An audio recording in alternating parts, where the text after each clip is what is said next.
ஷே பிரம்மா டெல்லியில் மகாராஷ்டிரா ஃபுல்லாக 7ஆம் நம்பரு 12ஆம் நம்பரு எப்படி பட்டா பவர் போடுதான் எதுவுமே செல்லாதுடா. தமிழ்நாட்டில் பட்டா பவர் போட்டு ஏற்றுனே செல்லாது. நல்லா கேட்டுக்கோடா, எல்லாவனும் கேட்டுக்கோ. விவசாயம் தான் கொடுத்துருக்காரு, இருக்கிற இடம் ஆடை தான் கொடுத்துருக்காரு. செக் பண்ணையில் ஆதார கார்டு ரேஷன் கார்டு செக் பண்ணையில் முதுத்தோலை உரிச்சிடுவார், தொங்க விட்டுருவார். பார்த்துக்கோடா, ஒழுங்காக போங்கடா. பொழுதன்னைக்கு பட்டா போட பவரை போட மாற்றாதியடா. கடைசி செல்லாதுன்னு நீதிமன்றத்திலேருந்து அடிக்க விட்டுருவார். ஐயா தான் இப்போ ஜட்ஜியாக அவர் கையெழுத்து போட்டுட்ருக்காரு. எல்லா நீதிமன்றத்திலும் ஜட்ஜியாக போய்கிட்டு இருக்காரு. எல்லாமே இப்போ எல்லாமே இப்போ உருவார். இவன் பட்டா போட்டு இவன் பவரை போட்டு அவன் வீட்டில் பொண்டாட்டி பிள்ளைய வச்சு தேய்ச்சி நாக்கை போட்டு நக்கிக்கிட வேண்டியதான், இல்லை இழுத்து ரோட்டு காட்டில் நக்கிக்கிட வேண்டியதான். புரியுதா? பட்டா பவர் செல்லாதுரா. இப்போ கணக்கு பிடிக்காரு. பார்த்தியா, சென்னையில் மாற்றி மாற்றி பேரை வாசிக்கான், அவன் பேரை மாற்றி மாற்றி கொடுக்கான்.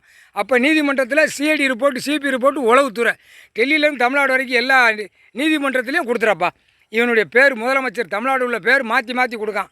அப்போ பட்டா பவர் போட்டது செல்லாது. அங்கே 7ஆம் நம்பரு 12ஆம் நம்பரு பட்டா பவர் செல்லாது. இப்போ கொடுக்குற குடுப்பில் 12 ஜோதிலிங்கத்தில் கணக்கு பிரித்து எடுப்பார். ஏண்டா இல்லை என்னடா இது ஒரு விளையாட்டாடா? பூமியை பாழாக்க வந்த பாய்ப்பே நசமாக போயிருவியடா. இல்லை நோய் வரும், பச்சை விட்டு நோய், சிவப்பு விட்டு நோய் போட்டோமா, சிவப்பு விட்டு நோய் வரையில் ரத்தமாக கக்கி ரோட்டு காட்டில் சிந்தியே சாவுவேன். புரியுதா?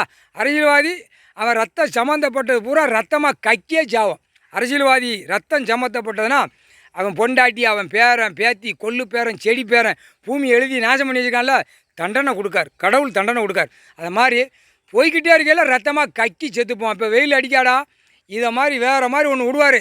அப்படியே ரத்தமாக கொட கக்கி நடுரோட்டில் 2 கை காலை உதறி செத்து மடிஞ்சு போவேன். இல்லை மானிட பெயலா என்னடா கொடுத்துருக்காரு? அமைதியாக போங்கடா. ஒருத்தனுக்கு மேலே பறந்து போகணுன்னு நினைக்கான். பெண் அதுக்கு மேலே அவள் வீடு கட்டுதா, நம்ம வீடு கட்டணும். எங்கேயாவது போய் இதே சொல்லி இந்த முட்டாக்களையே பேப்பரை விட்டு பாழாக்குதான், மாற்றி மாற்றி பாழாக்குது. எப்போ அந்த மானிட பயலுக்கு ரெக்கை கொடுத்துருந்தா எப்போ உலக நாடே அசிங்கம் பண்ணியிருப்பான். நல்லா வேலை கையைத்தான் 2 ரெக்கையை வச்சுட்டு இதவே இந்த ஆட்டு தான். ரெக்கை இருந்துச்சுன்னா ஜோலியை முடிச்சிடுவான். முக்கால் சத்தியம் போட்டாச்சுப்பா கணக்கு இந்த பயலுக்கு. எப்பா பட்டா பவர் செல்லாது. 30 வருஷத்துக்கு முன்னாடி எப்படி இருந்துச்சு, 20 வருஷத்துக்கு முன்னாடி இருந்துச்சு, 10 வருஷத்துக்கு முன்னாடி எப்படி இருந்துச்சு, 5 வருஷத்துக்கு முன்னாடி எப்படி இருந்துச்சு. இந்த 5 வருஷத்தில் இவன் ஜோலியை முடிச்சிட்டான். இந்த பேர் தமிழ்நாட்டில் ஜோலியை முடித்து நாக்கை வீட்டில் போய் ஒருதனைக்கும் நாக்கையும் பல்லையும் கடித்து ஒரே பாழாக்கின வெறியில் இருக்கான். இருக்கிற இடம், இருக்கிற ஆடை, உடை, சாப்பாடு, உணவு, நல்ல நிம்மதியான